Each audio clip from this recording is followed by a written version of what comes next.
পথ দুর্ঘটনায় মৃত্যু রাজ্য পুলিশের এক কনস্টেবলের। মৃতদেহটিকে ময়না তদন্তে পাঠিয়ে ঘটনার তদন্ত শুরু করেছে পুলিশ। মৃত কনস্টেবলের নাম বিশ্বজিৎ ঘোষ, বয়স 40, বাড়ি কালিয়াচকের নাজিরপুর এলাকায়। বর্তমানে তিনি মালদা জেলা পুলিশ লাইনে কর্মরত ছিলেন। পুলিশ সূত্রে জানা গিয়েছে, গত সোমবার রাতে মোটর বাইক নিয়ে শাহাপুর এলাকায় যাচ্ছিলেন ওই পুলিশকর্মী। অভিযোগ, সেই সময় একটি গাড়ি নিয়ন্ত্রণ হারিয়ে মোটর বাইকে ধাক্কা মেরে পালিয়ে যায়। স্থানীয় বাসিন্দারা তড়িঘড়ি পুলিশকর্মীকে উদ্ধার করে মালদা মেডিকেলে নিয়ে গেলে কর্তব্যরত চিকিৎসকরা তাকে মৃত বলে ঘোষণা করেন। কি হয়েছিল?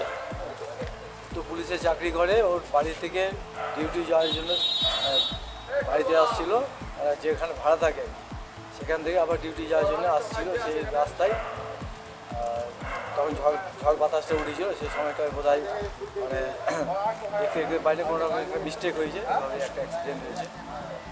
আসলে ওর নিজের বাড়ি নাজিরপুর, সুজাপুর নাজিরপুর থাকে। হ্যাঁ, সাপ। তারপরে কি ডিউটিতে যেত? তারপরে ডিউটি যেত, ওর ডিউটি ছিল রামকেলিতে। হ্যাঁ, মানে ওর বাড়িতে ড্রেসটা ছিল বলে বাড়ি আসছে ও।